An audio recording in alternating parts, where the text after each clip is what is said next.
welcome to Get Busy Livin with Clark Bartram. I have got a great show for you today.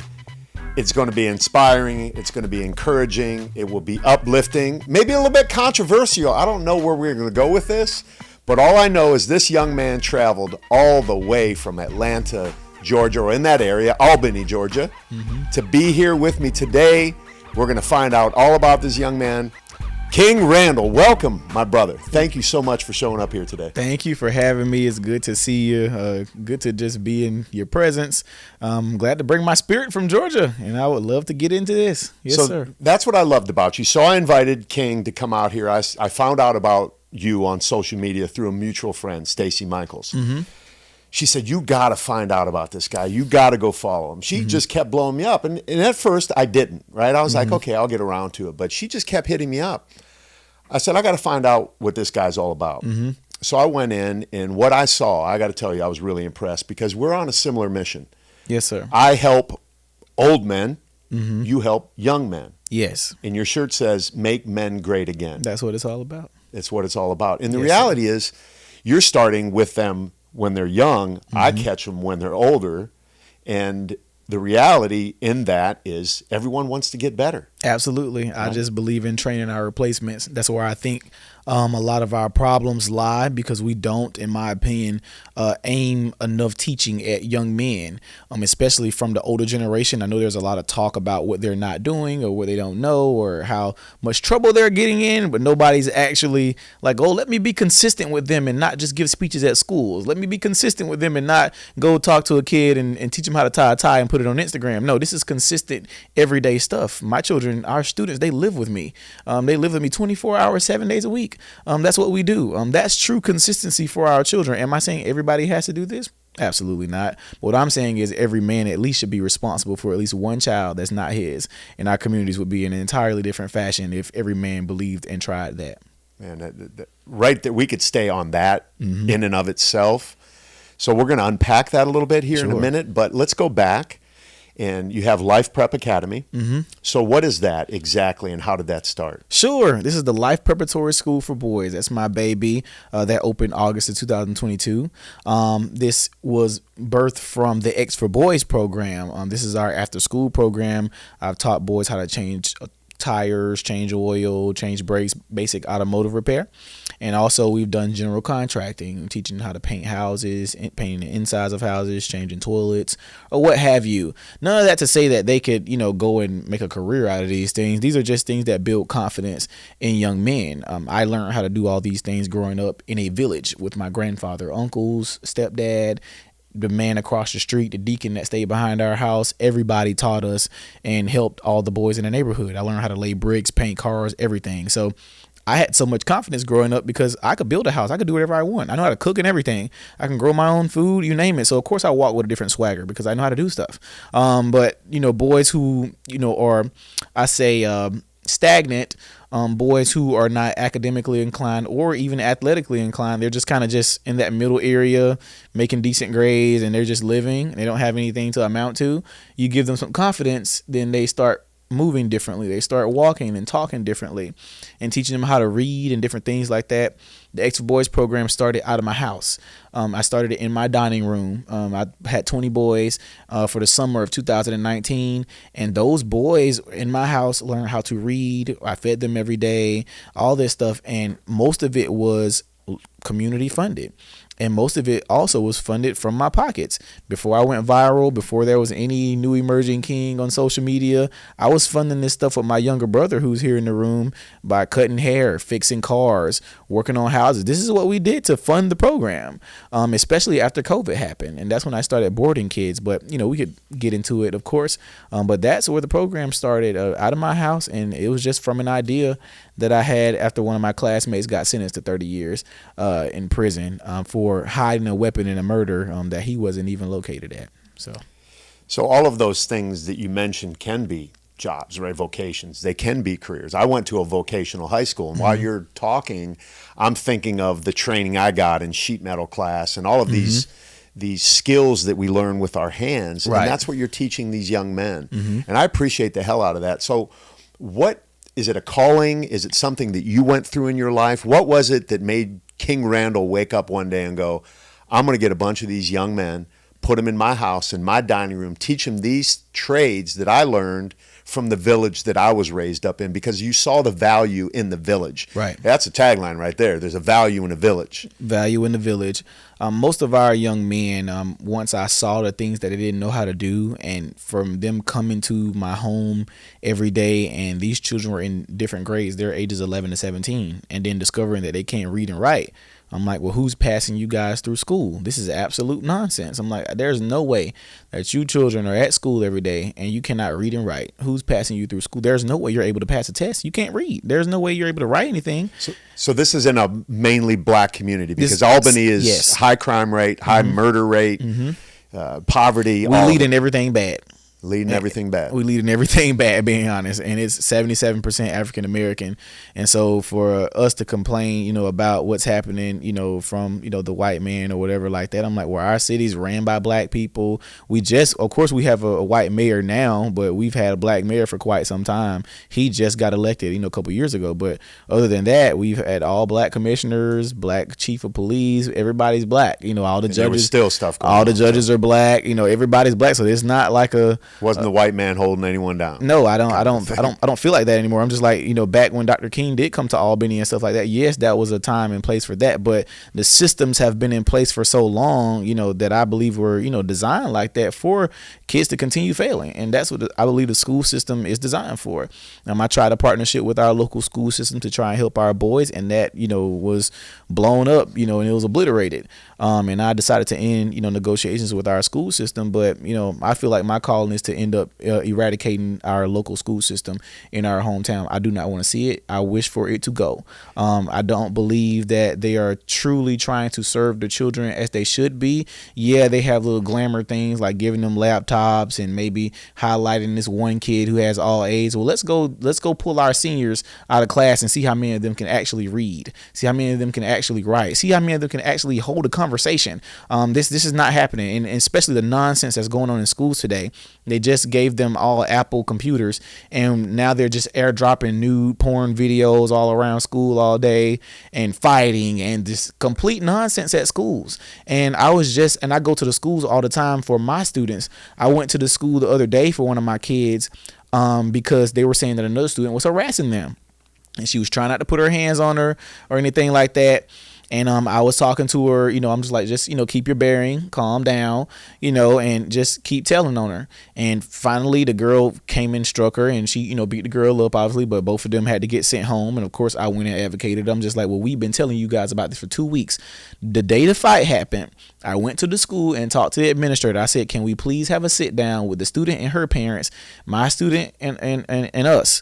And so we could just, try and squash this. Directly verbatim, he said, we do not want to get parents involved unless it becomes physical. And of course, literally, we weren't gone from the school 30 minutes. A student had, one of my other X for Boys participants had to call me and tell me that the student was in a fight. And when we got there, it was almost 2 hours later.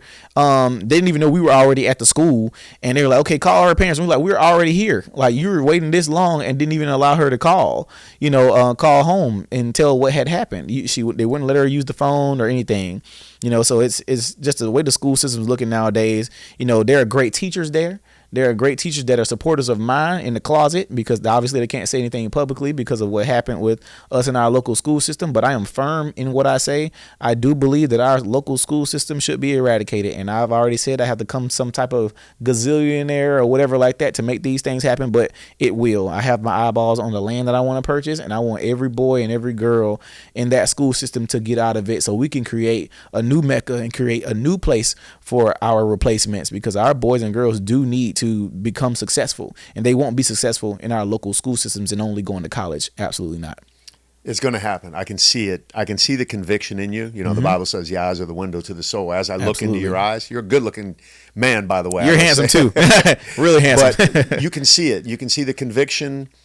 You didn't really answer the question though. What drew you to it? What made you? Obviously the school system was out of whack, but what happened to you in school? What was your transitional moment in that time in life where you said, man, I got to do something different?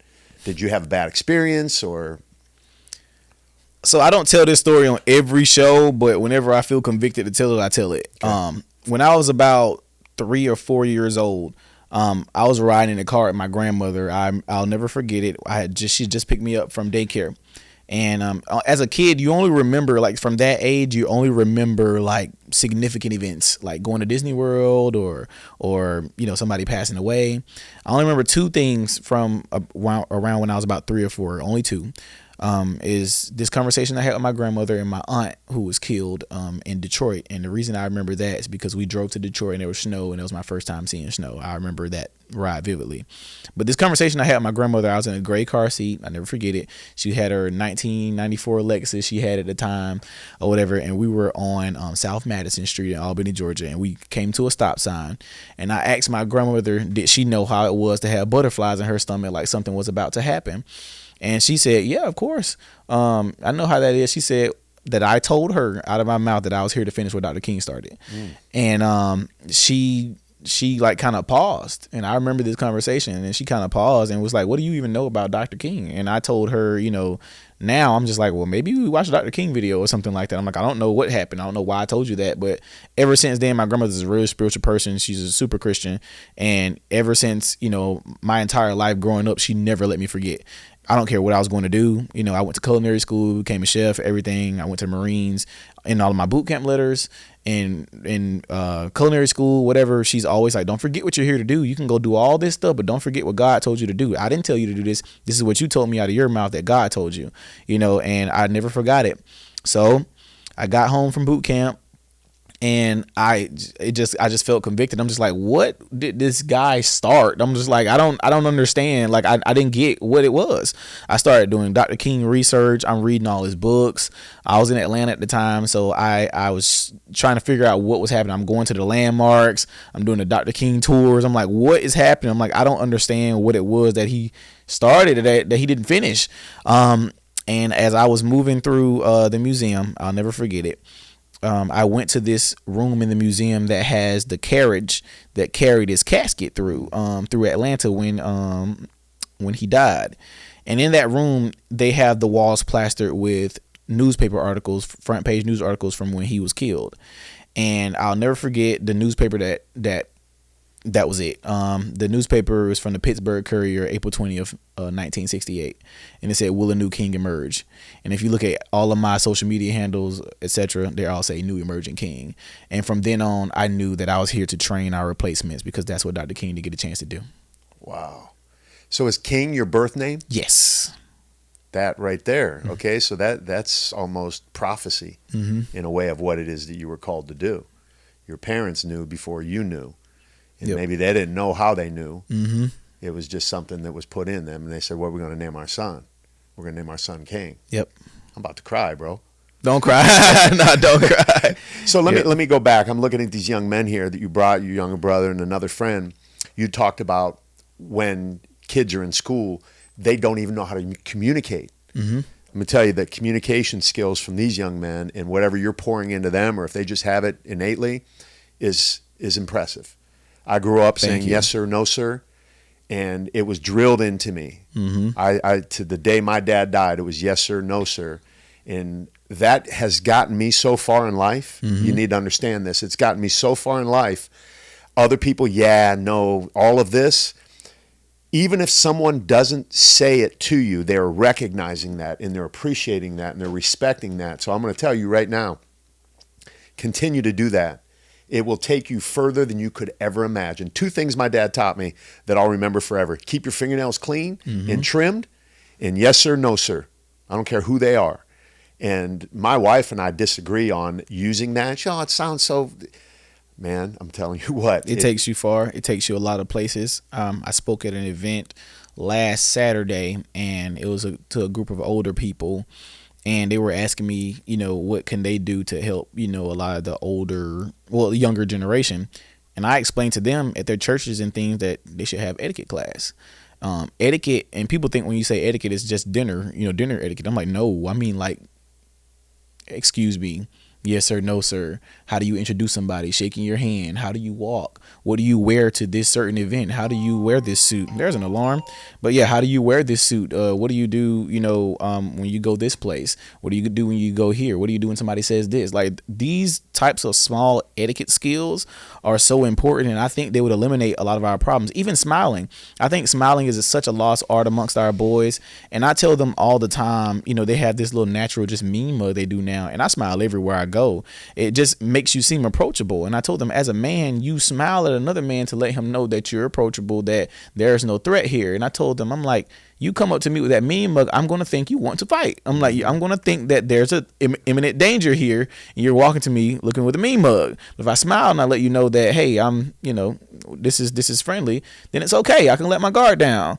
But, it's just little small stuff. They refuse to smile. They refuse to say their name with proper conviction. I'm like, if you don't know anything else, you know your name. Why are you scared to say your name? Why don't you want to look people in their eyes when you're talking to them? Like, this little small etiquette skills. And so every time people see our students when they're out, it's like, oh my God, yes sir, no sir. They're standing up straight. They're giving the proper greeting of the day, because I make them, everybody they see, I don't care who it is, you give the proper greeting of the day. No matter what we're doing. We're at the grocery store, whatever. I speak to everybody I see, no doubt. Good afternoon, ma'am. How you doing? How you doing? Hey, how are you? Good afternoon. Good evening. Good morning. Every person you see. Nobody does that anymore. You don't know where that'll take you, just speaking to people. You don't know who you're running into, and you don't know who you're talking to. I was teaching a Bible study, and these two new kids came. They're just they don't know me, and they're just playing with their hair and on their phone. And I'm trying to teach Bible study and stuff, and I stopped class. I'm like, you don't know who I am or what I could do for you, and you don't understand that you have to treat everyone right, because you don't know who you're talking to. And I get to start talking about people I know and people I've been in the room with. Now they want to pay attention. I'm like, but you should have been paying attention from the get go, because you don't know who I am. So it's a lot of small things that, we could teach. And I think etiquette would eliminate a lot of our problems. That in reading, we teach kids etiquette nowadays, there'd been a big difference, in our communities. Just engaging with people is huge. You had said it everywhere I go. So I make it a point to say hi to at least 5 people a day. Mm-hmm. I have a minimum requirement. And another thing, I think, if you haven't taught this to your young men yet, is having a mission statement and a purpose statement. I'm sure you probably do. Years ago, someone really drilled that into me. And my purpose statement, my mission statement for life is to positively and powerfully affect everyone I come into contact with. Mm-hmm. So when I wake up in the morning, I'm not waking up on the wrong side of the bed, because I literally look at my feet and I say, today I will positively and powerfully affect everyone I come into contact with. Mm-hmm. That's a handshake. It's a smile. Right. Something as simple as a smile. And when you have a great smile like these young men and you want to show it off. And people want to be engaged. Mm-hmm. They absolutely. And they're just drawn waiting to you. for someone. Yes. And I had my assistant that works with me. She was here the other day doing the show, and she had mentioned there was someone behind her in GameStop. Mm-hmm. And she had turned around just to say hi, because she wanted to do the same thing. And the guy kind of blew her off. And then a few minutes later, he apologized because he was having a bad day. Mm-hmm. So the conversation continued on, and found out he was ready to take his own life. Wow. So at GameStop, in a line, waiting to pay for some game that was probably useless in life, that encounter possibly saved a man from doing something that is permanent. Yep. Right? Mm-hmm. So how many young men do you come across that are in really bad situations that, because you're coming from a bad area, right? It's probably a lot of stories. The kids have so many stories, from molestation to starvation to physical abuse. I could go on and on about the stories our children have had. Even one of my boys, he's an adult now, but when I was like 20 and he was maybe about 16 at the time, his mom, I was, helping him here and there. His mom just came and dropped him off at my house one day. He lived with me for almost 2 years. Mm. She just came and dropped him off. Didn't hear from her, didn't bring him anything, nothing. She just came and dropped him off. And he was how old, you said? 16 at the time. She just came. A little fanny pack, dropped him off, and never came back. He had nothing with him. I went and bought clothes and everything. Wow. He didn't have anything with him, and he just came and lived with us. And she came back around, but she was having issues with him and stuff like that. But the children, when they were to come with me and to have the discipline at my house and stuff, people, how are you 19 and you're able to take care? These kids are 17 themselves. I'm like, well, I command respect, here, and they enjoy their different environment. 99% of the issues of our students and our boys, just in general, is their environment, allowing them on social media, not taking these phones out of their hands. I mean, we could go on and on, about the stories that happen, but most of these stories happen because of their environment. It's where they are. So we started a boarding school that's completely free of charge because we can remove them from their environment. The kids are like night and day. The next day, it's like we get a different child. It's like, well, he was doing this at home and that at home. I'm like, well, what was the environment like, for him there? What was happening? Because they have a strict routine with us. They wake up at a certain time of the day. They exercise. They eat, at a certain time of the day. They do their schoolwork. It's a routine. Routines build habits. Habits build character, and character makes the man. And that's one of my favorite things to say because that's the truth. We have routines. We have things we do. These stories can be eliminated if we eliminate them from their environments. People hear boarding and stuff like that, and they think punishment. I'm like, no, this is safe haven. Our students never want to go home half the time. They're like, do we have to go on break? Can we come with you? They don't want to go home. And I'm really, my antennas go up sometimes when the boys don't want to go home. Is it you have fun here or you're not trying to go back home because something's happening? And we've had stories like that. I had one of my kids, a little while ago, and we've been trying to help his family, but he had been going to stay with his mom's friend, her best friend for while she's at work sometime and everything like that. She has kids and like a 13, 14-year-old son, and he's like 11. And I'm wondering, like, the boy every time he comes back, he's like, his lip was swollen or something. I'm like, what's going on, dude?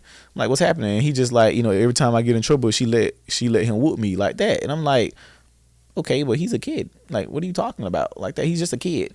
Like, what do you mean he's whooping you or whatever like that? So I addressed that situation or whatever like that, and the mom didn't know about it. But then I kept digging into it more. He just kept being adamant about not wanting to go over there. I'm like, okay, I talked about that, but then I sat him down, like we really started talking to him, and we were having issues with him peeing in the bed all the time. Like he would not stop peeing in the bed. It was just constant. I'm like, son, we had to buy him the pens because he couldn't stop peeing in the bed. But we know those are alarming issues.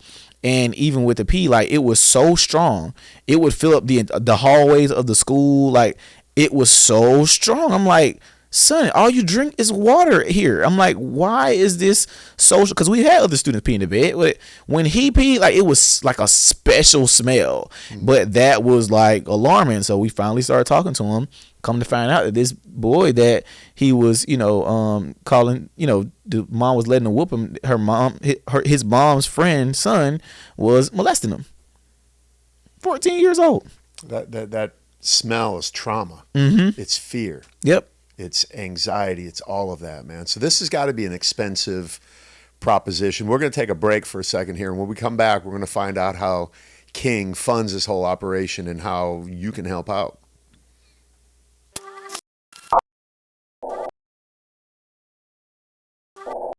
I've got a question for you, and I want you to answer this honestly. When was the last time you had a detailed blood test done, like really going deep into your blood and finding out some of the things that might be going on? Now, let me share something with you really quick here.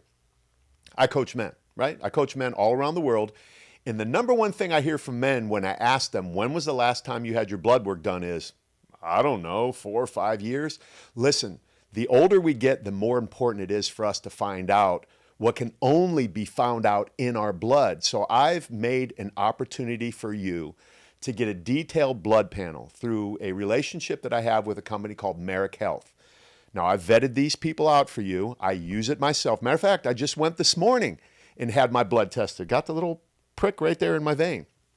And the reason I do this is not just to find out where I'm at in health things like testosterone levels and other hormones that are vitally important that we don't talk about as men, but nutritionally, like where am I at? What is my body lacking? Where do I need help at? So knowing is better than closing your eyes and acting like if you don't pay attention to it, that it's not going to be there. You really need to understand that this is important. And the reason you would want to use a company like Merrick Health, in my opinion, my experience has shown me when I go to my GP and I say, hey, can I get my T levels checked? Can I get this checked? This is what my doctor said to me last time. We don't do that. Why do you want those numbers checked? It doesn't matter. I'm not going to let my doctor tell me what doesn't matter. I know what matters to me. So that's why I want you to go check out Merrick Health, man. Don't be this knucklehead guy that says, oh, I don't need to do it, or I'm not going to go get checked because I don't want to find out if anything's wrong with me. That is a horrible way to think. You're going to save 10% by using the code MAXIMIZEDMAN. All of the information is below on the show notes. I want you to go right now and check it out. I have made a detailed panel for you called the Maximized Man Panel that will give you everything that myself and the doctor agree you should get. And when you get it, you're going to have a consultation. You're going to be well taken care of, because trust me, man, this is an area of your life that you need to pay attention to. So go check out the show notes, click on the button, save 10% right now, and possibly save your life.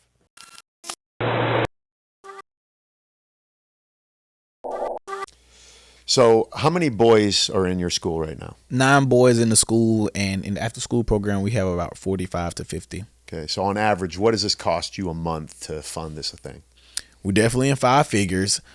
It depends on the light bill. Like our last light bill at the school was like about $7,000. Wow. Then you have the Wi-Fi, you have haircuts, you have getting their uniforms clean. I love the haircut thing. I watched the video. I want to talk about that. That really resonated with me. Mm-hmm. And I don't think people really get it until you explain it. Mm-hmm. But so you've got all of these, and again, how do you fund it? I know you're out there working, you're raising money. Mm-hmm. It's a not-for-profit organization. Mm-hmm. How can someone get involved, and how could they help you out? Yep, everything about us is at thexforboys.org, THEXFORBOYS.org. People could go there to see our gallery, like just to see all the stuff we taught the boys. You can go there to see how to donate. We have Amazon wish list or what have you. People can go there to see how to partner, volunteer, if they're in the Georgia area, of course. But we have every way for people to be able to reach out and help us at our website, thexforboys.org. But from going back to the question, haircuts, gas for our staff vehicles. We have to pay staff. Sometimes we do go without pay, but we have a family operation almost. So it's like we're okay. We all believe in the dream and what's going to happen. So as long as the important things are taken care of, we do that. Sometimes I do have to get out and go work for it because we don't always do good on social media all the time. So right now we're actually trying to work on a way, in businesses for us to open that don't require us to always rely on people donating all the time. So I don't have to always post on social media, etc. Because it gets a little overwhelming trying to run the school, then trying to remember to make content and things like that. It gets a little overwhelming, but the whole operation is funded exclusively by the community. We had a chance to become a charter school. I declined becoming a charter school because it would have it wouldn't be what I wanted for the vision. It's still too many hands in what we're trying to do. We wouldn't be able to completely teach what we wanted, and the boarding option was available, but they were saying that if they were to accept children into our school, they don't have to board. It would be a choice of their own. And I'm like, well, we can't do that because I'll have kids some days doing routines and then other kids going back home into nonsense and back on their phones, etc. I have to really reform their mindsets. That's what I have to do. So I just declined because I'm just like, well, I'd rather take 9 students than 500 because I'd rather truly affect them and not just be some type of, it looks cool on Instagram and cool on TV. I want it to actually work. That's what I want to see. So is media one of the curriculum that you teach? Yep, one of my students. Yeah, one of my students is here right now. Jay Sean, that's what he does. Yeah. He does video. He's learning how to make our reels on social media. So a lot of all that footage you see on social media, he's doing it. He's making that happen. Another one of my younger students, he wants to get into it. I'm about to have him start working with him, and we're keeping everything in house. Why not? I'm just like, I'd rather teach him how to do it. Instead of hiring somebody to teach him how to do it, pay him. Pay him to do it. So. And that's something you can make money at. We're sitting in a room right now, and Jay Sean is tripping out. He's like, look at all these cameras and this and that and the other thing. Mm-hmm. Jim didn't have all these cameras at one point in his life. Jim started with he didn't even start with what you have. So you have an advantage, Jay Sean, of having, a mentor who is in the industry that can teach you exactly what it is that you want to learn. Mm-hmm. Like the advantage that you're creating for young men is just admirable, and I'm so grateful for men like you. How old are you? 23. 23. Yes, sir. Dang, man. 23. I turned 24 July 26th. I think it's a bigger for me than I think it is, but our students get to see another young man from the city of Albany I guess, make it. And I haven't made it, of course, but for them, it's making it from the connections I've made to people I've met to places I'm able to go. But our students need to see that possible, and somebody has to be that other than an NFL player, rappers, or what have you. And I think that when they see me doing all these things, from just making a program happen every day, and them watching me even parent my sons. My sons attend my school. My two babies, 4 and 2. I have them their own teacher. They watch me be a dad during the day and watch me take care of my siblings and take care of them and make sure the lights stay on and all that. They're watching me be Superman. They watch Mr. King go buy 40 acres of land. They watch me go, raise money to build this school. They watch me live on the roof of my school to raise money. They watch all of that. So for them, that was a stunt you did. Like, how long will King stay out on the roof till he gets $10,000? Yep, that was it. I stayed on the roof for maybe about 2 months, in the heat of Albany, trying to raise money for our school, and we raised a little over $500,000. We were trying to raise $1 million, but we raised enough. Of course, we didn't get all the way to $1 million, but we raised a lot of money from me being on that roof, and it was hot. Go back up on the roof. Yeah, it was hot. It was really hot. I had a tent. People, bought me stuff. People would buy food for me and all that stuff. But I would not leave. I would not leave from up there. I stay on that roof, but they've watched all that stuff, from just the ground up. Well, let me correct you in something you said. You have made it. You know what I mean? You're there. You're where you're supposed to be right now.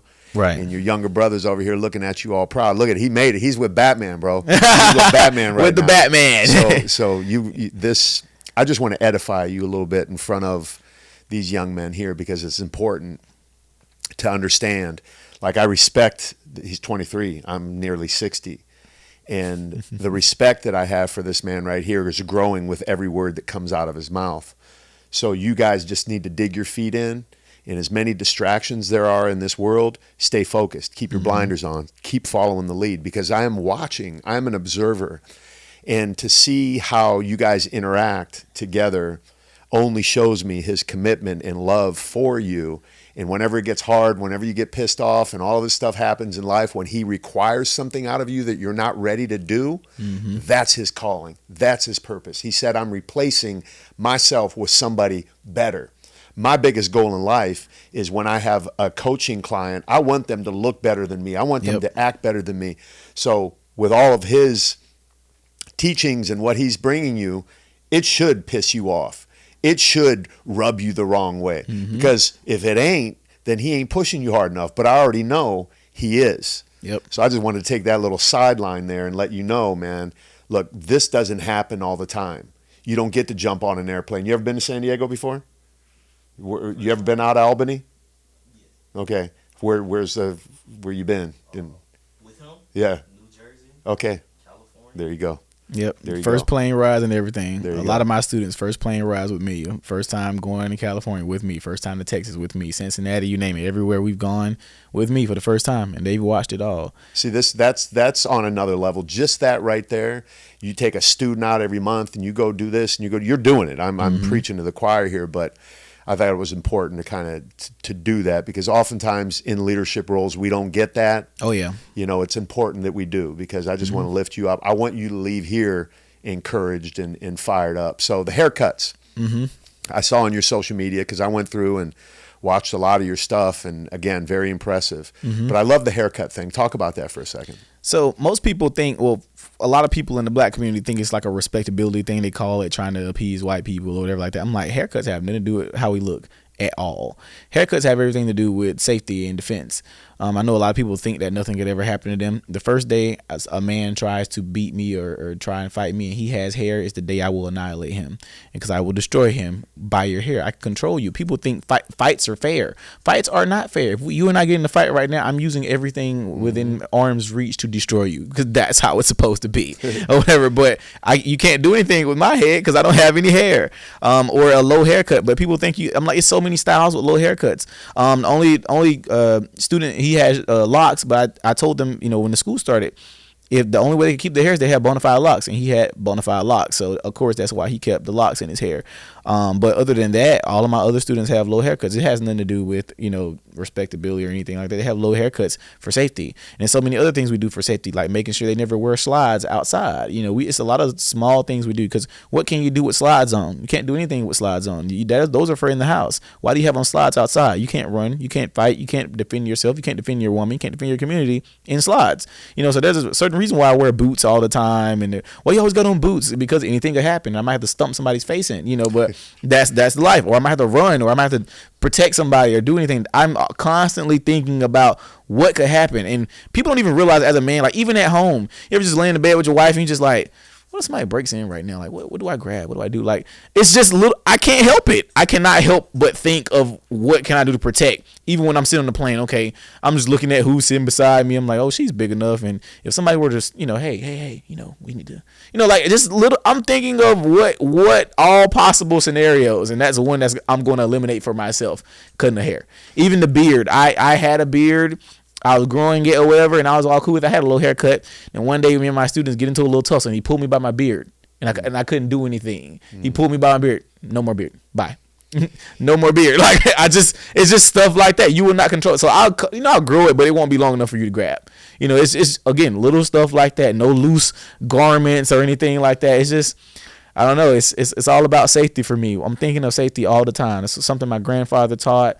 Even my grandfather, he has like these ties that he wears, like when he wears a business suit, but this tie isn't like a regular tie. He would tie it, but he has all of them cut in the back where if you pull his tie, it'll snap off, because you're not gonna get the jump on him. It's just, I don't know, but I just always taught defense. I'm a protector, and that's what I believe in. I even tell my kids' mom, every woman in my life, they will not go outside after the street lights, unless it's an actual emergency. And people are like, oh, that's controlling. My grandmother listens to me. My mom listens to me. Every woman on my staff or whatever, because for one, they respect my leadership and who I am, and they know I'm not going to tell them anything that is going to hurt them. If I say, hey, let's not go outside after the street lights, they know I'm probably telling them why.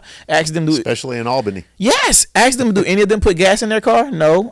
My son's mom's at work. We're not together, but I go and pick her car up while she's at work, and I go put gas in it because she's not about to go to the gas station. What are you going to the gas station for? No, I don't want nobody to bother you. You're tiny. She's like 98 pounds. And then what if my sons are in the car? Like, what can you do? You going straight home or whatever. It's just little stuff like that. Same with some of my staff. They don't put gas in their car. I tell their teacher, hey, let me know when your car needs gas. I'll go put gas in it. It's 5 minutes.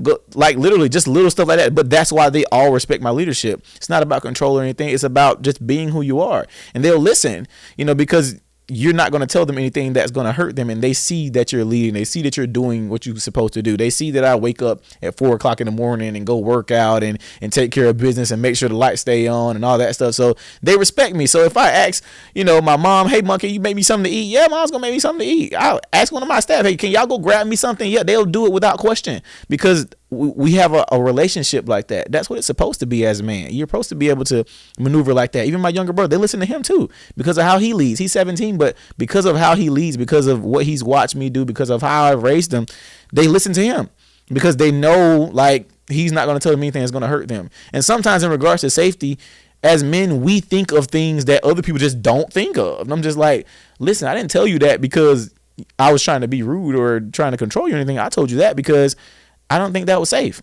What this could have happened. Oh, I didn't even think of that. I know you didn't, but you should just listen. So it's little things like that that's controversial nowadays, but they want us to apologize for, caring. They want us to apologize for giving a damn. Don't apologize. Yeah, no, I'm not apologizing for caring about the women in my life and all these guys nowadays. Oh, women don't listen. Yes, they do. They just don't listen to you. You're a dork. What you're talking about is being a man of circumspection. And on a football field, they'd be saying, have your head on a swivel. You're just being aware of what is possible. And some people might not understand what you're saying because they don't live in Albany. Nope. They haven't had the experience you had. You talked about environment earlier. The environment in which you live requires that your leadership would say, hey, I'm going to do this, and my expectation is that you do that. Right. I don't want you ever going to a gas station. And that goes in the physical and the spiritual realm. You're covering these people in prayer, in that leadership, and all of these other aspects that some people could be sitting back on, oh, who's this kid think he is? I tell him that. Now the other thing, chill. You don't know, you know what I mean? You could, like, we see people and we make judgments, and then that judgment can be just blown away when you take a moment, going back to saying hi, engaging with someone, and hearing their story. Absolutely. Once you hear their story and understand why we do what we do, Right. then it's okay. So you had mentioned something earlier, and I think it's important to talk about. I'm an old white man. You're a young black man. In the world that we live in, there seems to be still, in this day and age, there's racism, and there's divide, and there's separation. My goal has always been just to interact and be involved, be inclusive, love people. Yep. And I'm so happy that I got a young black man on this, and I say it like the other day. I'm going to tell you something that happened. I'm going to ask you your opinion on this. I did a post on TikTok, and I had said I was coming out of Costco, and I had a gift card. And I had like $22 left on the gift card. And I thought to myself, I want to bless someone with this gift card. And I'm telling the story on TikTok. And I said, I see an older black man walking up, and it had Marine on his hat. And I said, that's the guy I want to give the gift card to. And he had a white wife. So I'm explaining the situation. I do this thing. I give the guy the card. How you doing, sir? The whole bit. Yeah, nice to meet you. We had a great exchange. Lasted about 30 seconds. That was it. And I went on my way and felt great. He felt great. I felt great. The exchange was Great beautiful. day. Right. I talked about it. People are like, why'd you have to say he was a black man? I'm like, because he was a black man. Right. Would you have said he was a white man? If it was necessary in the story, then yes. And in the way I was telling the story, he was an older black man with a Marine hat on with a white wife. I was laying it out. Is that offensive to you? No, it's not offensive at all. But people right now, it's just we're looking to be upset about anything. On one hand, they say they want reparations, but then if a white man try to give you some money, oh, he's just doing it just to get likes or something like that. Well, he still gave some money. So I'm just like, I don't care if he did it for a like or not. Yeah, if he donated money to your school and furthered your cause, and he wanted to get likes and all, but people get mad all the time. Go get your likes. People get mad. They like, well, white people must be donating to your school. I'm just like, and if they are, I'm like, and sure they are, but I'm just like, what is the problem with that? I'm helping mostly black children. I'm like, so what's the problem? Like, I don't see any major black people donating to the school or donating to the cause. So what is the issue? You say you want reparations or whatever. That's it. They're giving to a black cause. What's the problem? But you're doing something with it. See, they don't want to give just to anybody just because you're black. No, they want to give because you're doing something. You know, they want to make sure you're helping. People give because they see what's happening. People call and be like, hey, I see what you're doing on Fox or whatever like that. I absolutely love what you're doing. Tell me more about it. I tell them about it. They're like, man, I would love to give to something like this. They don't care that I'm black. And they're like, oh, these people are racist. I'm like, they didn't even ask me anything about being black. They're just like, I want to give to this because it's doing good stuff. That's it. But again, we just live where everybody has to be mad about something. And reaction videos obviously, get traction, and reactions, on social media drama makes the world go round nowadays on social media. So that's just the world in which we live. That's it. That's 2023 for you. That's why I wanted to talk about this, because people now, they're leaning in going, oh, okay, what's he going to say? Yep. What's this going to end up being like, man? And I don't care. And it's another thing too, man. I'll have friends and they'll be like, yeah, this African-American guy. I never grew up saying African-American. I'm sorry. It was a black dude, a white dude, a Mexican dude. I had a Mexican dude on here the other day. People are like, oh, we can't say that. Come on, man. It's like saying fat nowadays. I'm like, bro. No, hey, it is what it is. Right. It's like you can't say fat anymore. You can't say anything anymore, and it's a shame. But let's circle back to you and what you're doing and the cause that you have, because it's important. What if a little white boy came to your school? Would you take him? Absolutely. I have a white child in the after school program right now. Okay, good. Yeah, I take every race of child. It's just we live in a saturated black area, of course, so mostly going to be black children. But I will have taken care of a lot of children and from different races. Because sometimes people would say, oh, it's only for young black people have said that. I'm just like, it's not only for black. I said, you just almost only see black kids because that's who signs up. I'm like, I can't help. I said, I will advertise to white people. They have asked about it, etc. But it's on them to bring their children. I mean, I had one a couple of weeks ago, whatever, he came, but his mom brought him back, that's just that, I don't know what else to do. So, but I'm not going to just stop what I'm doing to try and make sure that no, I'm going to do what I'm doing, and whoever signs up is who signs up. That's it. So keep that blinders on. Keep pushing. I'm doing what I do. Yep. I said my class doesn't change. If anybody in there comes in there a different race or whatever, the class stays the same. You're learning how to be a man. You're learning how to create a mental model that's going to make sure that you feel like you can't be defeated. And that's how I want them to wake up every day, because nowadays we want so many boys acting off their emotions and their feelings. I'm like, rapists act off their emotions, school shooters act off their emotions. Why do you want boys doing that? No, we need to control our emotions and control our feelings, because if we don't, we'll go into depression and go into all these different mental models they have created in these books to tell us that we're less than and we need to feel this and feel that. No, I wake up every day and attack the day because I feel like doing it, and because I know I have to do it. I wake up even if I'm sad. If I'm sad, my son is still hungry. He does not care about me being sad. He may care, but I'm still hungry. The lights still have to be on. I still have work to do. So as men, we still have stuff to do. I let myself feel depressed a little while ago, because I don't use depression. I just say I felt depressed. I felt depressed a little while ago because of something that was happening with my kids. But I was like, you know what? I literally just woke up and decided to feel better. That was it. I didn't need a pill. I didn't need to go to a therapist. I just decided to feel better, and I've been in a great mental state ever since, because I decided to be in a great mental state. I got back in the gym, started working out, taking care of business every day. I'm staying busy. Speed is not going to allow you to have time to worry about that stuff. So I'm doing stuff all day. You stop doing stuff, you have time for your mind to wander. When your mind's wandering, it's usually negative thoughts. So I just stay busy. I keep moving, and I stay happy. Smiles on my face. I don't care how early I get up, and I don't care how late I go to sleep. I'm happy every day about what I have to do. And if boys could see that and stop, listening to people tell them to cry and all that stuff. I'm not saying anything's wrong with crying, but we don't have to live in our emotions. We don't feed off of that. We feed off of what's happening every day, and what we need to do. And you feel better by accomplishing things and helping people. I have a challenge right now on social media called the No Excuses Challenge. Work out. Unfollow porn, no light, no slight porn, any of that stuff. Unfollow all the women you're lusting after, even if she does have all her clothes on. If you're pretending to see, if you can see her with her clothes off with your eyes closed, unfollow her. Like literally unfollow all of them, get off of porn, and do something for somebody every day that makes them smile. I'm like, if all boys got this mental model, if all males got this mental model, they'd be fine. Because I feel great every day not being distracted on social media because somebody got a big butt. Because I even did it myself. I just went and unfollow everybody that I lusted after by a little bit. Even if I just thought about it, I'm like, nope, unfollow. I just unfollow all of them. If I see somebody that shares something that's provocative, unfollow. Like I just do it. And now I can go on Instagram and just look at people playing the drums and haircut videos and whatever and workout videos, and I'm fine, not getting distracted and then going on that rabbit hole of watching porn and all that stuff. Because it happens. Like men are not honest with themselves. Like I know what happens. You're scrolling on Instagram. You just, looking, somebody got a big butt, you go on her page, look through her page, you go on there, then when you follow her, then they have suggestions, and the girl's suggestions looks good, and then she has a little, account where you can go look at her pictures, and now you're down in the porn, now you're doing something, then you spent 2 hours looking at soft porn, or porn in general, or you've distracted yourself. Now you're out trying to get you an escort, or find a prostitute, or whatever, it's a rabbit hole. So eliminate the distractions. Eliminate it all, and surround yourself with men and people who are trying to go somewhere, and you can get that mental model in your head, and you'll be okay. We're going to talk more about this mental model here in a second. We'll take another break. We'll be right back.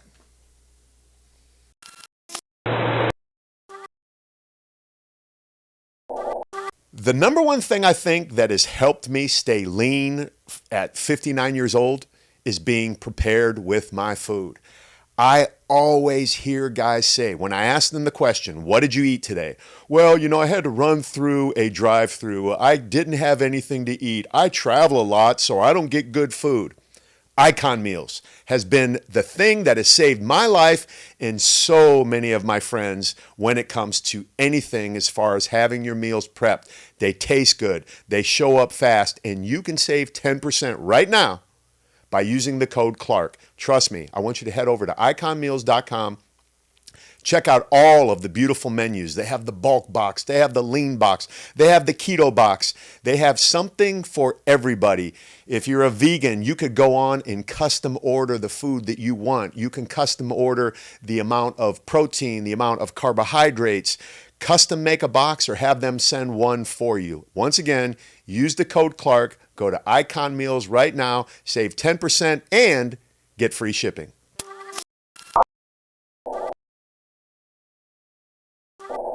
So I love this idea of the mental model. Let's go a little bit deeper into that. And I love where you're going with all the porn stuff, because that is true, right? I mean, there are distractions everywhere, and that's what they are. It's just a distraction from what you're called to do. So I teach 5 principles to the guys that I coach. Mindset, the first one. Meals, movement, community, and integrity. So we have a very similar model. I looked at some of your core values on your website. The mental model, what does that look like? Is that something that you're standing in front of these boys that you have in your school? Are you teaching the mental model and what that looks like? So I mentioned earlier routines. That mental model is created through routines. Routines build habits. Habits build character. Character makes the man. I coined that because I believe that if we create routines in our boys and they do it so often to a point where it's in their system now, it's become a habit. Then once it becomes a habit, it becomes a part of their character. That's who they are when nobody's looking. And so now they just automatically do these things. They automatically work out every day. They automatically, making sure that they're not succumbing to any porn or anything. It's in your system now. After you do it for a month and then 90 days, it's a habit now. And after you've done it for a year, that is a part of your character now. That is who you are. And that's what I believe, for our boys. So that mental model comes from routines, waking up at a certain time of the day, exercising, positive affirmations, telling yourself that you can be the best, absolutely giving your all to everything you do, because we'll half-ass a lot of stuff, but we should, again, dig into everything it is that we're doing. I don't care if you're working at Burger King, give it your all, because you don't know who's watching. And if you truly do try to give something your all, even if you don't like it, you'll be okay, because you're giving it your best. It won't even be as boring because I've made myself do my best at it. Even when I was working at Chick-fil-A, and Chick-fil-A is a great place to work, but some days I don't want to be there, but I give my best. It makes time go by fast instead of just worrying about, oh my God, I'm ready to go. And I hate being around people who can never smell the roses. It gets on my nerves. I'm just like, dude, just look at the goodness in this at any point. It could be goodness in anything. You just have to see the glasses half full. It's on you. So those mental models come from just how you believe and how you think.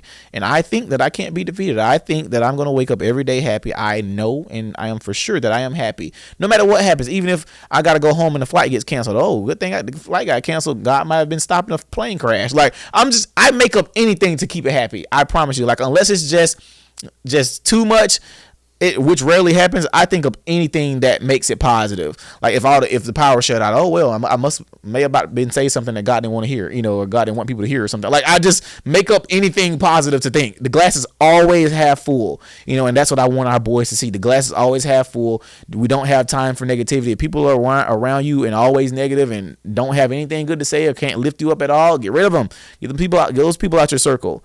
And that's important, especially as a man. You got to get those people out your circle. You have to get people that are where you're going or where you're trying to go, or people that may not be there but want to come with you, who truly do. Like I was I always tell the story about my brother's, one of his friends he used to have back when he was in middle school, and my brother had great grades in school and his friend didn't. But I'm like, you guys are taking the same classes. How exactly is he your friend? So you're going to get punished for your friend not having good grades.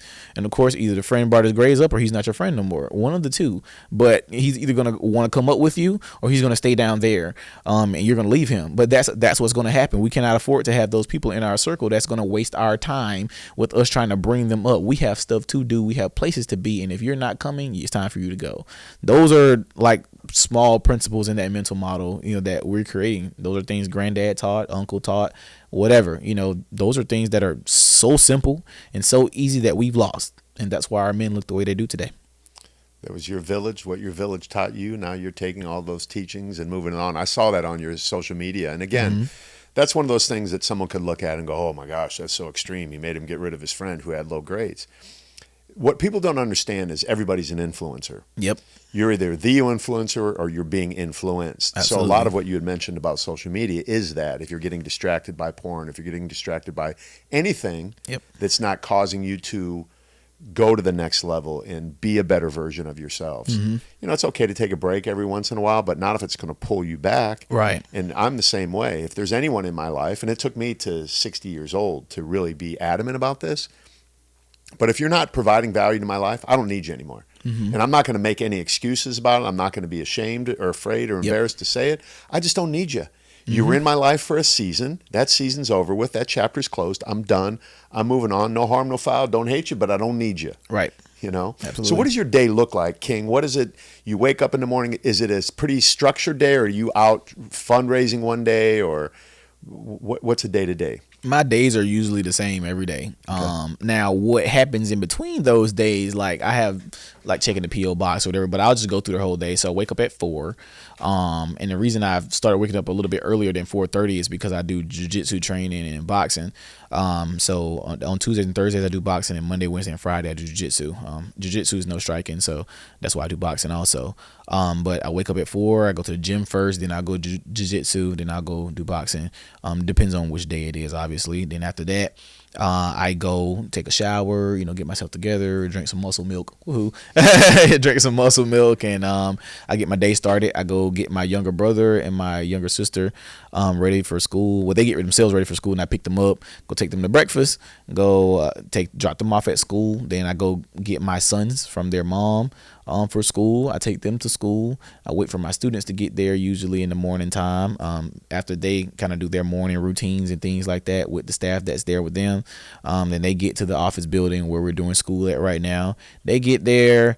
They do school during the day. I'll sit in my office with one of my other staff, and they'll do their work from their computers. They have their work on computers, so we'll watch them and help them with their work. I may have to go check a PO box. I may have a podcast to hop on, online or something like that.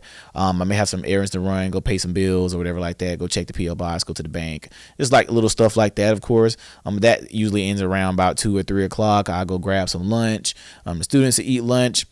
After that, I kind of get my sons, they leave at about 3 o'clock, and I kind of get prepped for Bible study. I have lessons I do, Tuesday, Wednesday, and Thursday every week. So we do Bible study with the boys, and or my son may have baseball practice. He just started baseball. He's 4, so he's doing t-ball. So they're just out there, throwing the ball around. But I go, try and support him with that. And in the evening time, after I get finished with Bible study, I find dinner, and I shower, and I go to sleep about 8:30, 9 o'clock. So you got a consistent day. And back at it. There's that repetition you talked about, right? Yep, back at it the next day.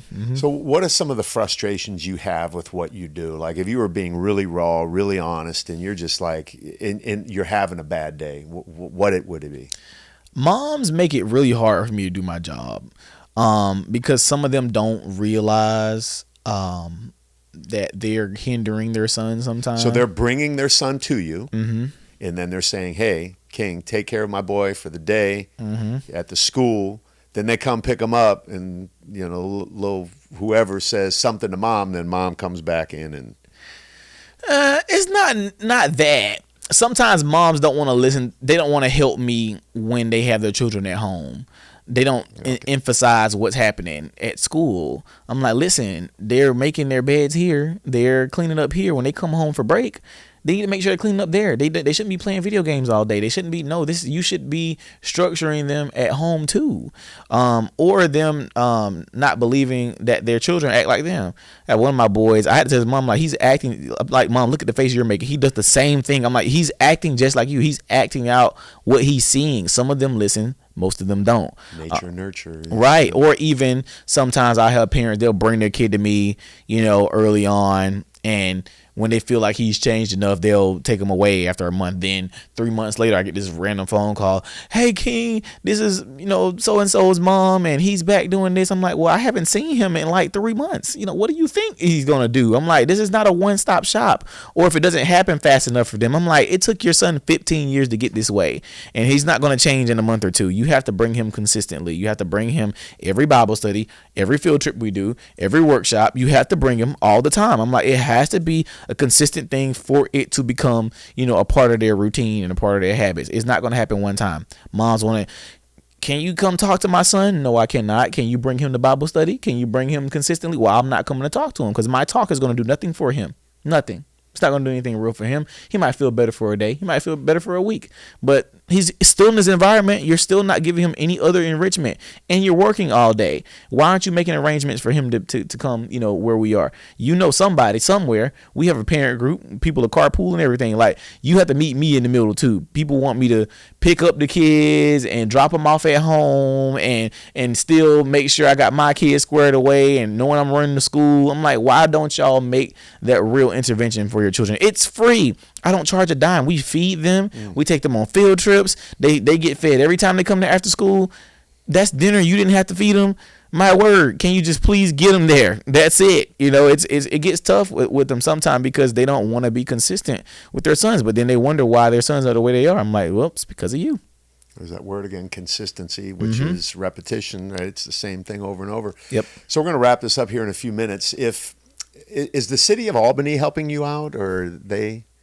I'll say the city and I have an interesting relationship. After what happened with the local school system, and obviously the superintendent there is a bigwig, and bigwigs all roll together. But I do have a great relationship with our local chief of police. He's awesome. He's willing to help with whatever. I have a great relationship with our mayor. He's willing to help with whatever. Some of our commissioners are willing to help with whatever, but it's not on a scale that it should be. As far as our boys, we have the most consistent program in the city of Albany, in regard to working with boys. It's the most consistent one. It's not going to be the Boys and Girls Club, etc. And they do great work. There are other programs that do great work, but none of them are as consistent as we are, down to boarding, and everything's free. Every single thing. You can't name me one.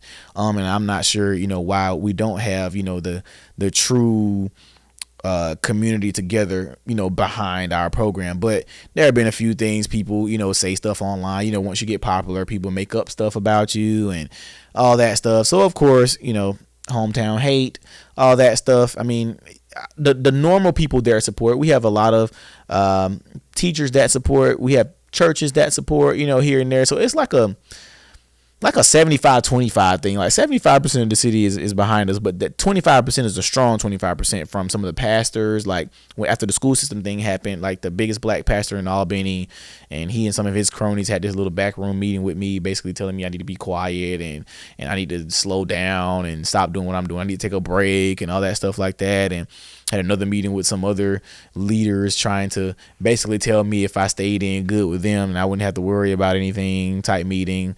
All these Godfather meetings basically or whatever. And I'm just like, okay. So I just stay out the way, but I still do what I need to do for my boy. So I just make things happen on a grand scale. Some of the plans I have for the city of Albany, they won't be in my name. Nobody will know it's me, but things will be happening for our city and for our boys. And I have to take my name off some stuff because of some of the things they've tried to do to hinder us, such as turning our water and lights off at our school, saying that the bill was like 2 past due after I had just went and paid the bill. This was like 2 weeks ago, and I'm like, I just paid the bill. They're like, oh, you didn't pay all of it. I'm like, well, I asked to pay all of it, so why didn't it get paid? Well, it's not our fault because we sent the paper in the mail about it. I'm like, no. I'm like, if I come and ask you at the actual place what the bill is, and I tell you I want to pay the entire bill, I want to pay for the whole bill, what does that mean? That means pay for everything. And you still have a balance there, and then I go pay the bill they say was behind, and they still turned it off. They're like, oh, well, the account canceled by itself. I'm just like, what? Then we had our school building. We were there. It's 41,000 square foot building, 25 classrooms, everything. This is our school. And we were, it wasn't completely renovated, of course, but we were still working through it. But it was, we still were able to work out of it. We had a small storm come through, and it made some damage to our school. It was like maybe structural stuff, but it wasn't to a point, again, that we couldn't stay there. Still, we couldn't be at the school. And next thing you know, I got like 11 badges at the front door of the school in the middle of the day. And they all walking through the school, taking pictures of everything. And then I get this letter the next day. Oh, you can't be in this building. You're subject to fines and jail time if anybody else is caught in this building. And they were sending people to check on us. Then we moved to our office building. Then they sent in marshals over there to come see. They were like, well, we're trying to see if people were living at, we had a report that people were living at this office. I'm like, I said, who can live here? There's no showers or anything. Nobody can live here. Nobody's even there. When they came then they sent somebody that came under the gate. They were crawling over our gate. It's nuts. I mean, I posted the video, but so a lot of stuff that we're about to do it's not gonna be in my name. So that way we can make it happen without question. So I'm willing to take that sacrifice. I don't have to be the face of everything. It is what it is. I'd rather see these changes happen. So some of the businesses that we're about to open for our boys, not in my name. Some of the things we're about to see happening in the city, not in my name or the X for Boys. We have something special happening on the back end for our students and for our community. And it doesn't have to be in my name. We'll just make it happen. Can you imagine, going back to your reference of Martin Luther King, how many conversations he had with leaders telling him, hey, chill out, hey, relax, hey, don't do this. How many times someone came to him and tried to throw something in the path that got him off path. So even in the city of Albany, Dr. King came through the city of Albany, and people know Albany as the city that he failed in. He came to Albany. He did the Albany movement. He was unsuccessful at desegregating the city of Albany, Georgia. So we have a lot of civil rights movement landmarks in the city of Albany. The Albany movement was a very powerful one, but they always say that's the one Dr. King failed in because of the mindset of the people, and that mindset of the people is there still today. And you're changing it. Got to fix it.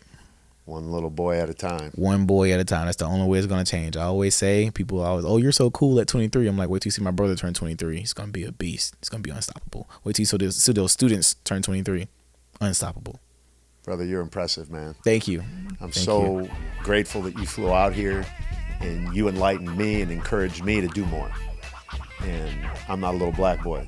I'm an older white man. And yes, sir. That just shows the power of passion, the power of purpose, the power of following your calling in what you're doing. And it doesn't matter who comes in your path.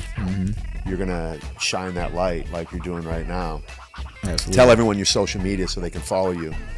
Am I looking at this camera You're here? looking at that camera right there. Awesome. It's cutting right to you. Awesome. My name is King Randall. You can follow me on all social media at New Emerging King. And our website is thexforboys.org. That's THEXFORBOYS.org. If you can't find it on social media or the website, you can Google me, King Randall, or the X for Boys. If you can't find it on Google, Bing, whatever, you can't find it there, I don't think you're looking hard enough. But that's where you can go to find all of us on social media, or find us on our website, how to donate, to see all the things we've taught the boys. Or you could just go on an Instagram, scroll for about an hour or two, and see all the things we've done in the past few years with our students. Give him a word of encouragement right now, too, while that camera's looking right. Cut back to him, Jim. Absolutely. My word of encouragement, we have a local hometown hero rapper. His name is Cantrell. He says, obstacles are optical illusions. They're not really there. Jump high anyway. Jump high just in case. Well, I appreciate you tuning in today. And as always, get busy living and make it a great day.